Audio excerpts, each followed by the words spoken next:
നമസ്കാരം. ഇന്ത്യയും പാകിസ്ഥാനും ഈ വർഷം നടത്തിയത് പതിറ്റാണ്ടിലെ ഏറ്റവും വലിയ സംഘർഷം. ലോകമെമ്പാടുമുള്ള അധികാര സന്തുലിതാവസ്ഥയെ പുനർനിർവചിക്കുകയും നിലവിലുള്ള നയതന്ത്ര ചട്ടക്കൂടുകളുടെ ശേഷിക്ക് കനത്ത വെല്ലുവിളി ഉയർത്തുകയും ചെയ്ത നിരവധി സുപ്രധാന സായുധ സംഘടനകൾക്ക് ഈ വർഷം കാഴ്ചയായി. കേവലം പ്രാദേശികമായ തർക്കങ്ങൾ എന്നതിലുപരി ആണവായുധങ്ങൾ കൈവശമുള്ള അയൽ രാജ്യങ്ങൾ തമ്മിലുള്ള വർദ്ധിച്ചു വരുന്ന സംഘർഷങ്ങൾ, പതിറ്റാണ്ടുകളായി അവ്യക്തമായി നിലനിന്നിരുന്ന അതിർത്തി കടന്നുള്ള ഉടനടിയുള്ള യുദ്ധങ്ങൾ, അതുപോലെ ദീർഘകാലമായി നിലനിൽക്കുന്ന കലാപങ്ങൾ, ഒരു തുറന്ന പോരാട്ടത്തിലേക്ക് നീങ്ങിയ സാഹചര്യങ്ങൾ എന്നിവയെല്ലാമായിരുന്നു ഈ വർഷം ഉണ്ടായത്.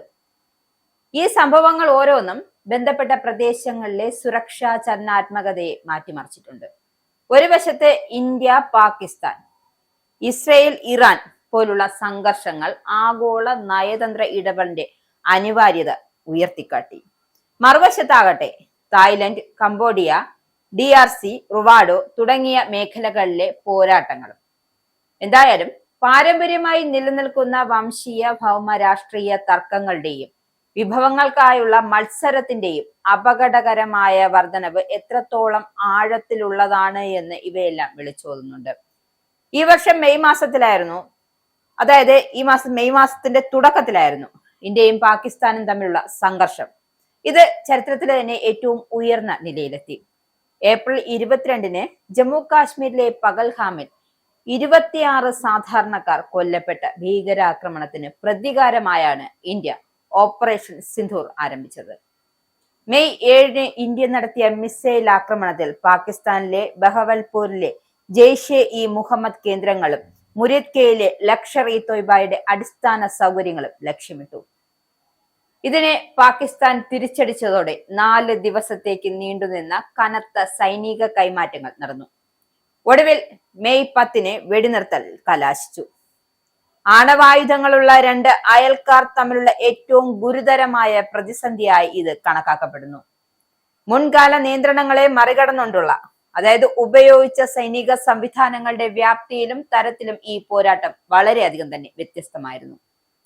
ഇസ്രയേലും ഇറാനുമായുള്ള സഖ്യത്തിലുള്ള വിമത ഗ്രൂപ്പുകളും തമ്മിലുള്ള ഏകദേശം 2 വർഷത്തെ ശത്രുതയ്ക്കും 2024-ൽ 2 നേരിട്ടുള്ള ഇസ്രയേൽ ഇറാൻ ഏറ്റുമുട്ടലുകൾക്ക് ശേഷവും ഈ വർഷം ജൂൺ 13-ന് ഇസ്രായേൽ ഇറാനെതിരെ വിപുലമായ സൈനിക നടപടി ആരംഭിച്ചു.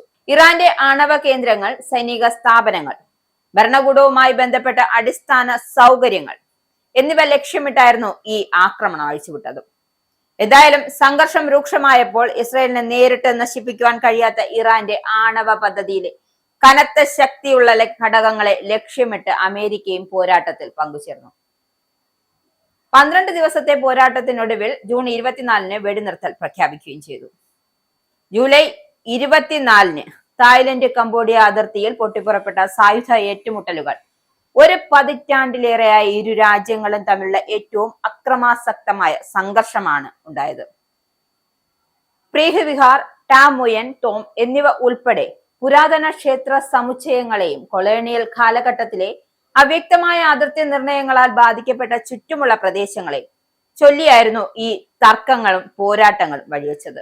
ജൂലൈ 27 ആയപ്പോഴേക്കും പോരാട്ടം കുറഞ്ഞത് 12 സ്ഥലങ്ങളിലേക്ക് വ്യാപിപ്പിക്കുകയും 38 പേരുടെ മരണത്തിനും 3 ലക്ഷത്തിലധികം സാധാരണക്കാർ കുടിയിറക്കപ്പെടുന്നതിനും ഇത് കാരണമായി. 2025-ലെ ആസിയാൻ ചെയർമാനായിരുന്ന മലേഷ്യയുടെ ഇടപെടലും UN സുരക്ഷാ കൗൺസിലിന്റെ അടിയന്തര യോഗവും ഇതിൽ നിർണായകമായി. മലേഷ്യയുടെ മധ്യസ്ഥതയ്ക്കും അമേരിക്കയുടെയും ചൈനയുടെയും നയതന്ത്ര പിന്തുണയ്ക്കു ശേഷം ജൂലൈ 28-ന് കോലാലംപൂരിൽ നടന്ന ചർച്ചകൾക്ക് ഉടനീളം വെടിനിർത്തലിന് ഇരുപക്ഷവും സമ്മതിക്കുകയായിരുന്നു. ഒക്ടോബർ 9-നാകട്ടെ പാകിസ്ഥാൻ വ്യോമസേനകൾ കാബൂൾ തെഹ്രി-ഇ-താലിബാൻ പാകിസ്ഥാൻ നേതാവ് നൂർവാലി മഹ്മൂദിനെ ലക്ഷ്യമിട്ട് വ്യോമാക്രമണം നടത്തിയതിനെ തുടർന്നാണ് അഫ്ഗാനിസ്ഥാനും പാകിസ്ഥാനും തമ്മിലുള്ള ഏറ്റവും പുതിയ സംഘർഷം ആരംഭിച്ചത്. ഖൈബർ പഖ്തൂണിലെ പാകിസ്ഥാൻ സൈനികർക്ക് നേരെ TDP നടത്തിയ ആക്രമണത്തിൽ മറുപടിയായിരുന്നു ഇത്. ദിവസങ്ങൾക്കുള്ളിൽ അഫ്ഗാനിസ്ഥാൻ പ്രതികാര നടപടികൾ സ്വീകരിക്കുകയും കുറഞ്ഞത് 23 പാകിസ്ഥാനുകാർ കൊല്ലപ്പെടുകയും ചെയ്തു. ഇതിൽ 9 അഫ്ഗാൻ സൈനികരും മരണപ്പെട്ടതായും റിപ്പോർട്ടുകളുണ്ട്. TDP-യെ അഫ്ഗാൻ പ്രദേശത്ത് നിന്നും പ്രവർത്തിക്കാൻ അഫ്ഗാനിസ്ഥാൻ അനുവദിക്കുന്നു എന്ന് പാകിസ്ഥാൻ ആരോപിച്ചായിരുന്നു. ഈ ആരോപണം അഫ്ഗാൻ അധികൃതർ തള്ളിക്കളയുകയും ചെയ്തു. എന്തായാലും സമാധാന ചർച്ചകൾ പരാജയപ്പെട്ടുവെങ്കിലും കൂടുതൽ വ്യാപനം ഒഴിവാക്കാൻ ഇരു രാജ്യങ്ങളും ഒരു ദുർബല വെടിനിർത്തൽ നിർത്താൻ സമ്മതിക്കുകയും ചെയ്തു. അങ്ങനെ എല്ലാം കൊണ്ടും സംഭവ ബഹുലമായിരുന്നു 2025.